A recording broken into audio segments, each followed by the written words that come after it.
Les conflits dans le monde augmentent les mouvements des populations. Les réfugiés dépassent les 16 millions. La journée mondiale des réfugiés est célébrée aujourd'hui. En Turquie, la justice ordonne la libération de 230 militaires condamnés pour tentative de coup d'État. Bonsoir à tous et merci de suivre RTI 2. Le nombre de réfugiés ne cesse d'augmenter dans le monde. C'est ce qui ressort de la célébration aujourd'hui de la Journée mondiale des réfugiés. En 2013, ils ont dépassé les 16 millions et selon un rapport du Haut Commissariat aux réfugiés publié aujourd'hui, les Afghans, Syriens et Somaliens représentent à eux seuls la moitié de l'ensemble des réfugiés. On fait le point avec Thérèse Yoboué. C'est par un convoi d'une dizaine de véhicules du HCR que ces nombreux réfugiés ont regagné leur pays. 352 personnes, dont 71 familles, foulent à nouveau le sol ivoirien après plusieurs années d'absence due à la crise. Ces réfugiés sont heureux de retrouver la Côte d'Ivoire. Je suis rentré au Libéria depuis le 30 décembre 2010 dans la communauté du nord d'Unipleu. Et c'est de là-bas que nous sommes partis à Ban en convoi. Et ça fait aujourd'hui maintenant 4 années que je n'ai pas fait la Côte d'Ivoire. Et je mets pied aujourd'hui sur le sol ivoirien. Je suis très fier, je suis très content. Après un séjour de 24 heures dans le camp de transit de Danané, ils pourront rejoindre leurs familles respectives et réapprendre à vivre avec les siens. Le HCR estime que 1500 réfugiés ivoiriens vivant au Libéria seront rapatriés au pays dans ce mois de juin. Un chiffre qui pourra atteindre les 16 000 d'ici le mois d'août, selon Serge Rosso, représentant adjoint du HCR en Côte d'Ivoire. Plusieurs projets visant une réintégration sociale durable des réfugiés ivoiriens sont en cours d'élaboration. En attendant, chaque réfugié bénéficie des mesures d'accompagnement pour retrouver dignement sa famille. Les convois avaient été suspendus pour des raisons sanitaires liées notamment au virus d'Ebola. La situation redevient aujourd'hui normale. Des analyses sont toutefois effectuées sur les réfugiés pour s'assurer de leur bon état de santé.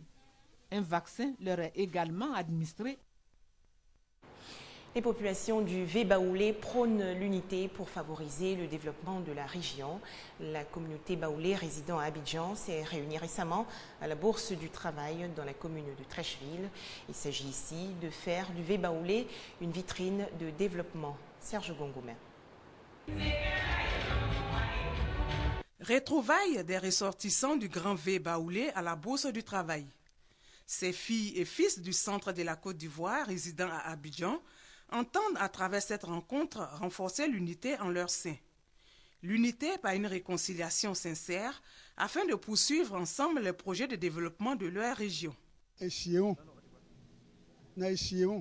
demandé que nos populations viennent ce matin ici, dans cette salle, en ce jour de la Pentecôte, pour que nous puissions nous parler, pour forger l'unité. On prit part à cette rencontre les ministres Charles Kofi Dibi, Jean-Claude Kouassi, Amani Nguessan Michel et Niamé Ngoran, parrain de la cérémonie, représentant également le président Henri Konabédié. C'est pour rappeler la nécessité de la cohésion, de l'entente entre les membres de notre communauté. Nous avons aussi passé le message du président de la République qui fait tous les efforts pour la réconciliation. Et comme vous le savez, 2 de nos cadres, les premiers ministres Charles Konambani et Aoussou Kwadio Jano, ont été désignés par le président de la République pour jouer un rôle important dans le processus de réconciliation. Tous les Ivoiriens, nous sommes condamnés, disons, à nous pardonner. Les populations baoulées résidant à Abidjan sont constituées en 13 communautés et à la tête de chaque communauté, un chef coutumier autour duquel les membres se réunissent pour prendre des décisions concernant les activités culturelles et le développement de leur région. Un reportage de Serge Gongoumé commenté par Grace Kando. Le programme de lutte contre la pauvreté du président de la République, Alassane Ouattara, est une priorité pour le gouverneur du district d'Abidjan. La preuve, Robert Begremambé a mis à la disposition des femmes de la région de Bingéville une unité de production d'Atiéké. Louise Adja Akou est fabricante d'attiéké dans le village d'Adjamé-Benjaville. Cette activité, elle l'exerce de façon artisanale aux côtés de sa mère depuis des années. Oui, on fait à la main, tout se fait à la main. Maintenant, je vois quand tu fais de tamiser de la gbodjamba. Après d'avoir fini de tamiser la gbodjamba, elle va donner son vent pour enlever les fils qui sont dedans. Ici, là, s'il pleut, il n'y a pas coin pour sécher l'attiéké. Donc c'est fatigant. Fin de calvaire pour ces nombreuses femmes de ce village qui gagnent leur pain quotidien à travers le commerce de l'attiéké. Le gouverneur du district d'Abidjan, Robert Begré-Mambé, vient de leur offrir une unité de production moderne de l'attiéké d'une valeur de 72 millions de francs CFA, un appui pour les accompagner à se prendre en charge financièrement. Il y aura 2 projets. Le premier, c'est pour les femmes. Après ce projet, nous allons entamer le projet des jeunes pour les femmes avicoles. Le président nous a demandé de vous donner tout cadeau. Nous allons en plus de cela remettre un fonds de roulement de 5 millions à nos mamans pour leur permettre d'acheter le manioc et commencer à produire. Nous avons les talents qui sont mis à notre disposition pour que nos mamans désormais soient à l'aise. Une action de solidarité qui cadre avec la volonté du président de la République Alassane Ouattara de créer des richesses pour les femmes et des emplois pour la jeunesse ivoirienne. Pour les populations, les autorités politiques et coutumières, cette opportunité est à saluer.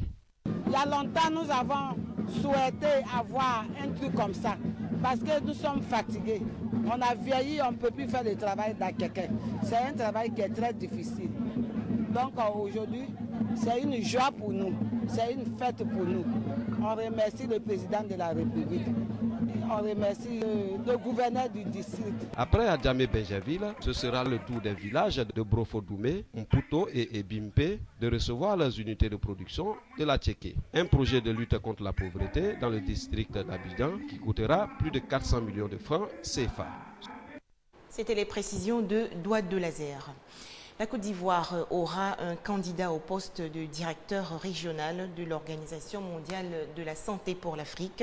Ce sera donc au cours de la 64e session du comité régional de l'institution onusienne en septembre prochain au Bénin. Il s'agit du professeur Thérèse Ndrioman, conseiller spécial auprès de la présidence chargée de la santé. Les meilleurs écoliers de la commune d'Abobo primés. Il s'agit pour l'inspection de l'enseignement primaire de la circonscription d'Abobo-Dokui de promouvoir l'excellence dans les établissements scolaires. Plusieurs enseignants ont également été récompensés. Un reportage de Nou Sangaré. 155,75 sur 170, c'est la note obtenue par la jeune Grâce Brigitte Kragbe à l'examen du CEPE. Ce bon résultat scolaire fait d'elle la meilleure élève au concours d'entrée en 6e de l'inspection de l'enseignement primaire d'Abobo-Dokui. Je suis très contente d'avoir reçu ces nombreux cadeaux dont je conseille à mes amis de travailler, de bosser les leçons pour être aussi meilleurs que moi. À cette journée de l'excellence, les enseignants de l'IEP d'Abobo-Dokui ont été également primés pour le travail abattu au cours de l'année scolaire. J'ai eu à l'entrée en 6e 100%. J'avais 79 élèves et ces 79 élèves ont tous eu. Je suis très émue, très heureuse parce que j'ai atteint mon objectif. Pour l'inspecteur de l'enseignement primaire d'Abobo-Dokui, cette célébration de l'excellence a pour objectif de susciter et d'entretenir l'émulation entre les élèves et les enseignants. Nous voulons inculquer à nos enfants le goût de l'effort. Nous voulons les inviter à sortir de la mêlée, qui est la facilité. Nous voulons les amener à aimer l'effort et qu'ils sachent qu'au bout de l'effort se trouve toujours le succès. La célébration de cette journée de l'excellence est à sa 4e édition. Les initiateurs entendent la maintenir au regard de l'intérêt qu'elle suscite au sein des élèves. Un récit de Herman Niamia. Miss Côte d'Ivoire 2014 est contente de ses cadeaux. Jennifer Yeo a reçu officiellement la clé de sa voiture. C'est un véhicule tout-terrain offert par les partenaires du comité d'organisation Miss Côte d'Ivoire, Serge Koléa et Geoffroy Okambawa. Après son sacre, Jennifer Yeo, Miss Côte d'Ivoire 2014, continue de récolter les lauriers de la gloire. Elle a reçu la clé de sa voiture des mains du partenaire du comité Miss Côte d'Ivoire. À bord de son véhicule 4x4 flamand neuf, Miss Yeo Jennifer envisage son mandat avec beaucoup d'espoir. La reine de la beauté ivoirienne entend se mettre au service de la société. Je suis vraiment contente de recevoir cette voiture. J'entends mener des actions sociales et pourquoi pas, par la grâce de Dieu, si les moyens nous le permettent, avec mes dauphines, mener des caravanes de réconciliation à travers le pays. À travers cette cérémonie, le commissaire et son partenaire honorent leur engagement à faire la promotion de la beauté en Côte d'Ivoire. Vous savez, ça fait 18 ans que j'organise Miss Côte d'Ivoire. Pour moi,